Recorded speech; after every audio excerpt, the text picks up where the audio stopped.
पालघर जिल्ह्यातही गेल्या 4 दिवसांपासून मुसळधार पाऊस सुरू आहे।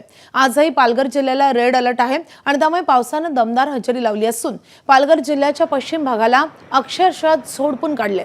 याचाच परिणाम म्हणून जिल्ह्यातील ठिकठिकाणी रस्त्यावर पुराचं पाणी आल्यामुळे रस्ते वाहतुकीसाठी बंद झालेत। मनोर पालघर रोडवर वाघोबा खिंडीमध्ये झाड पडल्याने हा रस्ता वाहतुकीसाठी सध्या बंद ठेवण्यात आलाय। मनोर विक्रमगड जव्हार नाशिक या रस्त्यावर मनोर येथे मोठ्या प्रमाणावर पाणी साचल्याने हा रस्ताही वाहतुकीसाठी बंद आहे। तर दुसरीकडे मुंबई अहमदाबाद राष्ट्रीय महामार्गालगत मनोर उड्डाणपुलाच्या खाली पाणी साचल्यामुळे येथे उभे असलेले कंटेनर पाण्याखाली गेलेत, तर येथील ट्रान्सपोर्टचे कार्यालय सुद्धा पाण्याखाली गेले। येथे पाण्याचा निचरा होण्यासाठी राष्ट्रीय महामार्ग प्रशासनाकडून कोणतीही उपाययोजना न केल्याने हा प्रकार घडल्याचा आरोप स्थानिकांनी केला आहे।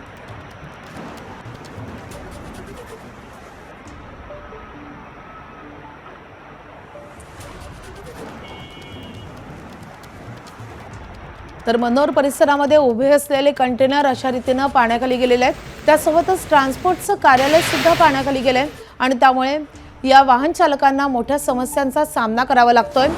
ठिकठिकाणचे रस्ते देखील या पाण्यामुळे बंद झालेले आहेत। काही ठिकाणी झाड कोसळल्यामुळे रस्ते बंद झालेले आहेत। तर या सगळ्या परिस्थितीचा आढावा घेतलेला आहे आमचे प्रतिनिधी संतोष पाटील यांनी। पालघर जिल्ह्यात गेल्या 3-4 दिवसापासून मुसळधार पाऊस सुरू आहे आणि आज ही पालघरला रेड अलर्ट आहे तो हवामान खात्याकडून घोषित करण्यात आलेला आहे। याचाच परिणाम म्हणून पालघर जिल्ह्यात सध्या मुसळधार पाऊस सुरू आहे आणि आपण पाहाल तर मी सध्या मनोर विक्रमगड नाशिक जो रस्ता आहे त्या रस्त्यावरती आहे।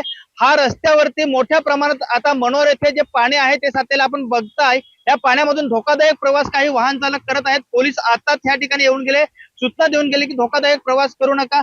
आपण बघाल तर मोठ्या प्रमाणात जे पाणी तुंबलेले दिसतंय, तर राष्ट्रीय महामार्गालगत जे आहे जे कंटेनर आहेत ते आपल्याला कंटेनर सुद्धा पाण्यामध्ये आपल्याला दिसत आहेत। मोठ्या प्रमाणात पाणी आहे ते इथे तुंबलेलं आहे। ह्याच पद्धतीने जे मनोर पालघर रोड आहे तिथे सुद्धा काही ठिकाणी पाणी आहे ते आता जमा झालेलं आहे आणि तो रोड सुद्धा वाहतुकीसाठी बंद झालाय। तर काही ठिकाणी झाडे कोसळण्याच्या घटना घडलेल्या आहेत। पालघर जिल्ह्यामध्ये अनेक ठिकाणी सखल भागामध्ये पाणी आहे ते साचलेलं आहे। मात्र ह्या ठिकाणी आपण जी परिस्थिती पाहतोय तेथे अगदी पाणी निचरा होण्यासाठी कोणतीही व्यवस्था दिसत नाही, त्यामुळे हे पाणी तुंबलंय असा आरोप आता होताना दिसतोय। आपल्या सोबत काही इथूनचे स्थानिक आहेत, त्यांच्याशी आपण बोलूया। काय सांगाल, काय हे पाणी साचलंय, काय कारण आहे?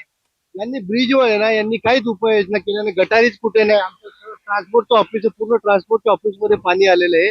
यांचे ब्रिजच्या खाली एकही गटार नाही।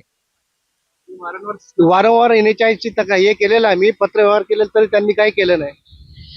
आता काय परिस्थिती आहे तुमच्या तिथे? पूर्ण माझ्या गाड्या डुबालेल्या आहे, पूर्ण गाड्यांचे इंजिन जाम झाले। ऑफिस अर्ध ऑफिस जाम झालंय। नक्कीच आपण पाहू शकतो की ह्या ठिकाणी जे ट्रान्सपोर्टचे एक कार्यालय आहे, ऑफिस आहे, ते सुद्धा पाण्याखाली आता गेले, त्याच्यामध्ये पाणी गेलेलं आहे, कंटेनर पाण्याखाली गेलेले आहेत। एकूणच पाहायला गेलं तर हा पाऊस आहे तो मुसळधार सुरू आहे। ठिकठिकाणी रस्ते बंद होत आहेत, ठिकठिकाणी पाणी साचतंय। त्यामुळे प्रशासनाकडून सुद्धा आता आवाहन करण्यात येते नागरिकांना की ती महत्वाचं काम असेल तरच घराबाहेर पडा, अन्यथा घराबाहेर पडू नका। संतोष पाटील, ABP माझा, पालघर।